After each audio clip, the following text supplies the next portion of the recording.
Hey Leute, willkommen zurück bei Weisheiten zum Mitnehmen. Heute tauchen wir tief in die Welt der Worte ein und stellen die Frage, bedeutet Toleranz wirklich immer das, was wir denken, oder steckt da mehr dahinter? Schnallt euch also an, denn heute wird's spannend. Sicherlich habt ihr die Aussage keine Toleranz der Intoleranz gehört. Ganz Deutschland spricht darüber. Ganz Deutschland? Nein, ein kleiner, leidenschaftlicher, sprachbegeisterter Grieche wehrt sich. Selbst Politiker benutzen dieses Wort, ohne überhaupt zu wissen, was genau dieses Wort wirklich bedeutet. Es sei denn, sie meinen natürlich genau das, was das Wort auch bedeutet. Gut, es ist ja keine große Kunst, als Politiker nicht zu wissen, was man so von sich gibt. Hier weitere Zitate von anderen Größen. Echte Toleranz ist nicht möglich ohne Liebe. Albert Schweitzer. Die Toleranz ist nicht grenzenlos. Sie findet ihre Grenze, vielleicht ihre einzige Grenze, in der etwaigen Intoleranz des anderen. Helmut Schmidt. Nehmen Sie die Menschen, wie sie sind. Andere gibt's nicht. Konrad Adenauer. Toleranz ist anerzogen und nicht angeboren. Umberto Eco. Offenheit ist ein Schlüssel, der viele Türen öffnen kann. Ernst Ferstl. Toleranz ist der Verdacht, dass der andere Recht hat. Kurt Tucholsky. Um sanft, tolerant, weise und vernünftig zu sein, muss man über eine gehörige Portion Härte verfügen. Peter Ustinov. Ohne Toleranz können wir kein Mitgefühl entwickeln. Dalai Lama. Verfallen wir nicht in den Fehler, bei jedem Andersmeinenden entweder an seinem Verstand oder an seinem guten Willen zu zweifeln. Otto von Bismarck. Okay, aber was genau meint man eigentlich wirklich, wenn wir von Toleranz sprechen? Doch Ausgrenzung? Etwa? Im Alltag werden Akzeptanz und Toleranz oft gleichgesetzt. Wenn man sie genau betrachtet, zeigt sich jedoch ein deutlicher Unterschied. Toleranz steht eher für Gleichgültigkeit oder Überheblichkeit, während Akzeptanz ein Ausdruck von Wertschätzung und Integration ist. Das lässt die Frage aufkommen, warum wir so oft Toleranz betonen, anstatt uns auf Akzeptanz zu konzentrieren. Warum also? Wenn man die Begriffe Toleranz und Akzeptanz sprachlich, etymologisch und denotativ genau betrachtet, offenbaren sich Unterschiede. Akzeptanz leitet sich vom lateinischen accepere ab und bedeutet eher zustimmen oder einwilligen. Günter Drozdowski, ein renommierter Germanist, sieht in der Akzeptanz die Bereitschaft, etwas oder jemanden anzuerkennen. Es geht also darum, eine fremde Meinung oder Idee aktiv zu befürworten.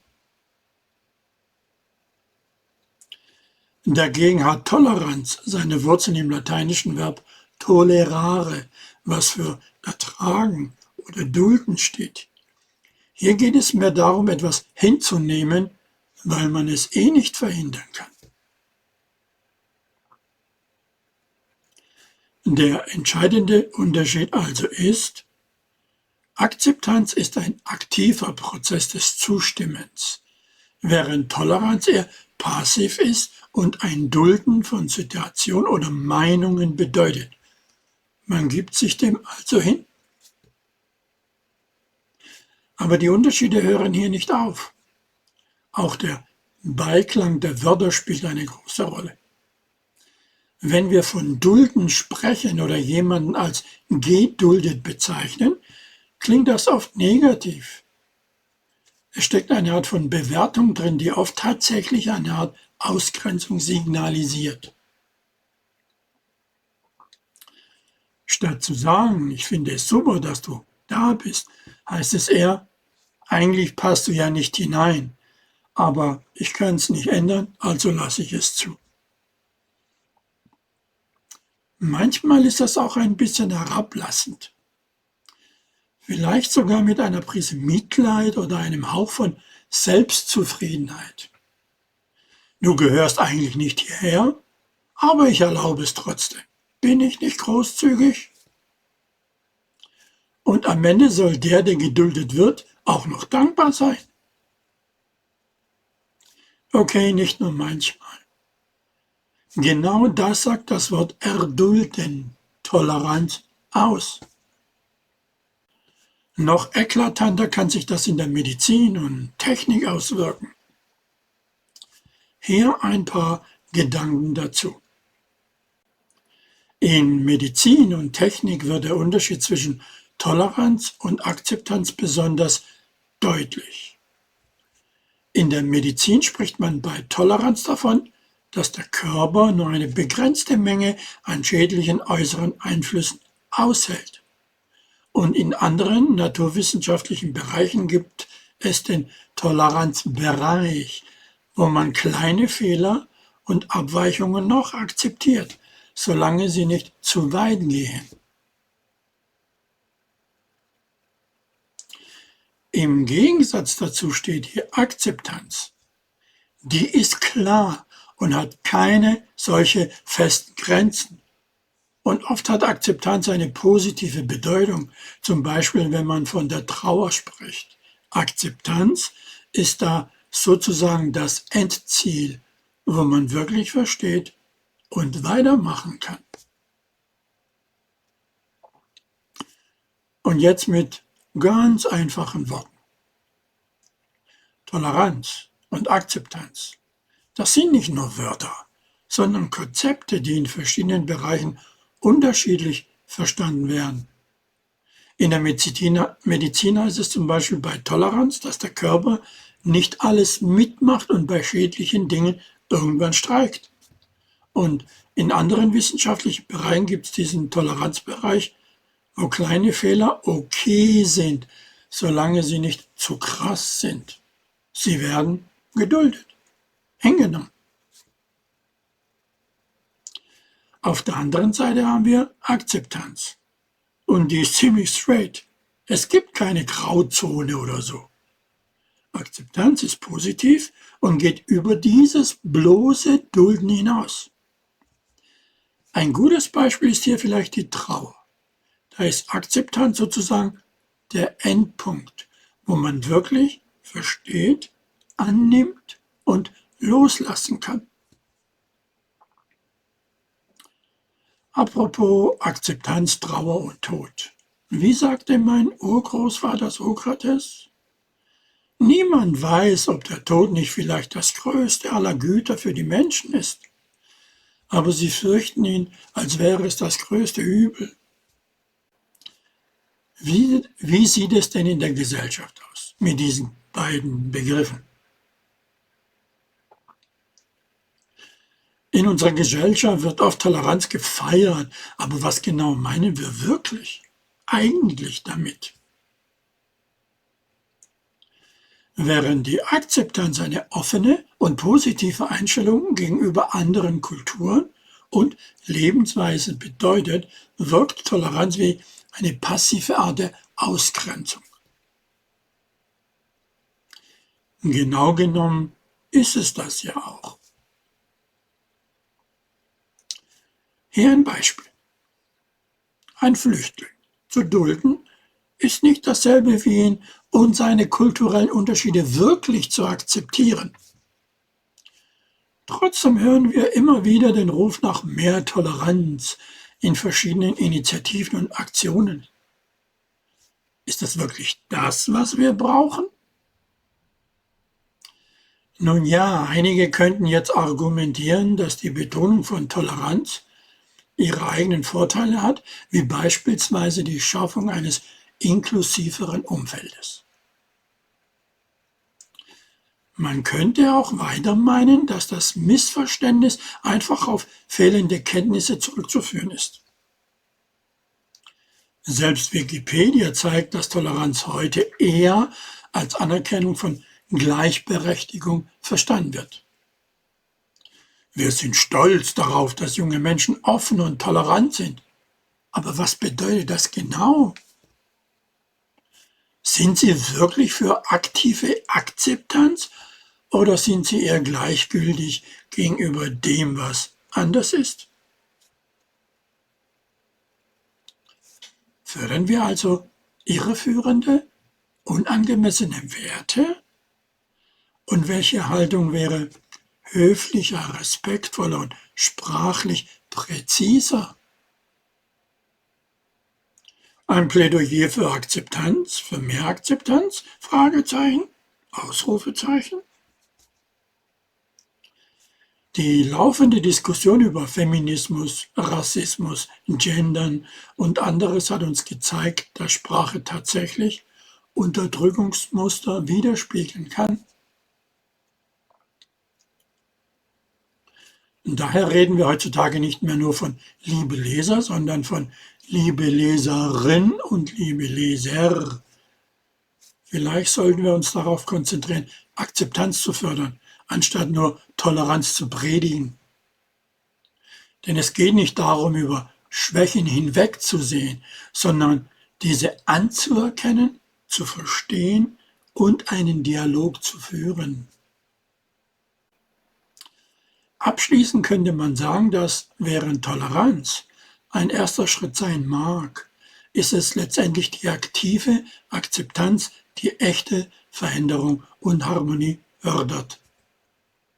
Lasst uns also nicht nur tolerieren, sondern wirklich akzeptieren und schätzen, was uns anders erscheint.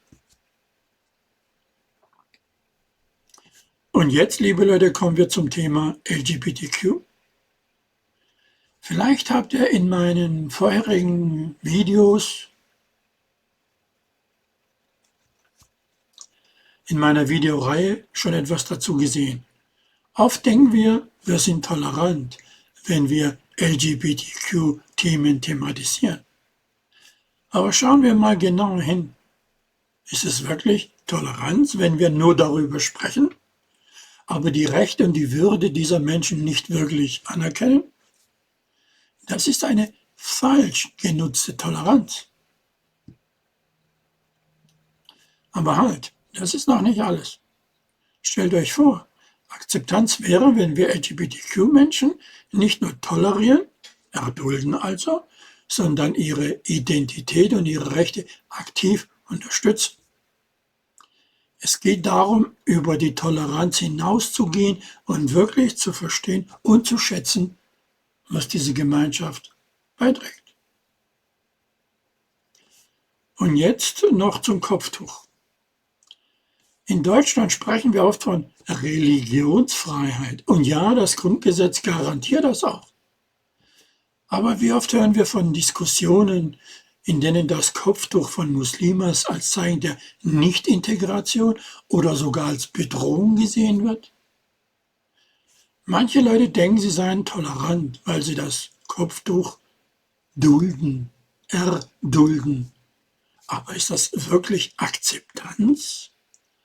Oder ist es nicht eher eine Art von Toleranz, die die eigentliche Bedeutung der Religionsfreiheit und der individuellen Wahl ignoriert? Und dann noch zur Gendersprache. Einige sagen, Toleranz bedeutet, dass man jeden Geschlechtsausdruck akzeptiert. Aber manchmal endet es bei Worten. Das wäre wieder eine Art von Toleranz, die nicht wirklich tief geht. Im Gegensatz dazu steht die Akzeptanz. Akzeptanz würde bedeuten, dass wir uns wirklich mit der Sprache auseinandersetzen und verstehen, warum sie wichtig ist. Warum es genau diesem Menschen wichtig ist. Ein vielleicht aktuelles Beispiel für so viele Eltern. Stellt euch vor, eure Tochter mit 14 kommt und sagt zu dir, Mama, ich möchte mich tätowieren lassen. Du hältst aber nichts von Tätowieren. Also verbietest du es ihr. Sie hat das zu tolerieren, erdulden, weil sie nicht in der Position ist, es zu ändern. Du könntest es ihr aber auch erlauben und es akzeptieren, annehmen, zulassen, weil dir das Bedürfnis deines Kindes am Herzen liegt. Jetzt aber kommt dieses Kind bereits tätowiert nach Hause und zeigt es dir. Haha, jetzt bleibt dir nur eines übrig. Toleranz, weil du es eh nicht mehr ändern kannst. Dumm gelaufen. Dein Kind wird erwachsen und kommt fertig, gepierst und tätowiert nach Hause. Oder einfach um dich zu besuchen. Was hast du jetzt für Möglichkeiten, wenn du eigentlich gegen dieses Zeugs bist? Tolerieren? Du hast ja nämlich nichts mehr zu sagen. Zusammengefasst, ob bei LGBTQ, dem Kopftuch, gepierstes Kind oder der Gendersprache, Toleranz alleine reicht oft nicht aus. Es braucht Akzeptanz, um echte Veränderung und Inklusion zu erreichen. Und genau das sollten wir alle anstreben. So, und jetzt schickt ihr die oben genannten Zitate von so vielen Größen nochmal durch eure Hirnkatakomben. Hier sind diese noch einmal. Diese Zitate von anderen Größen. Echte Toleranz ist nicht möglich ohne Liebe. Die Toleranz ist nicht grenzenlos. Sie findet ihre Grenze, vielleicht ihre einzige Grenze, in der etwaigen Intoleranz des anderen. Nehmen Sie die Menschen, wie sie sind, andere gibt's nicht. Toleranz ist anerzogen und nicht angeboren. Offenheit ist ein Schlüssel, der viele Türen öffnen kann. Toleranz ist der Verdacht, dass der andere Recht hat. Um sanft, tolerant, weise und vernünftig zu sein, muss man über eine gehörige Portion Härte verfügen. Ohne Toleranz können wir kein Mitgefühl entwickeln. Verfallen wir nicht in den Fehler, bei jedem Andersmeinenden entweder an seinem Verstand oder an seinem guten Willen zu zweifeln. Und warum bitte sollte ich das jetzt machen? Und warum ist es so wichtig, den Unterschied zu kennen? Gute Frage. Guckst du? Die Unterscheidung zwischen Toleranz und Akzeptanz ist wichtig, weil sie verschiedene Einstellungen und Handlungen gegenüber anderen Menschen und Ideen reflektiert.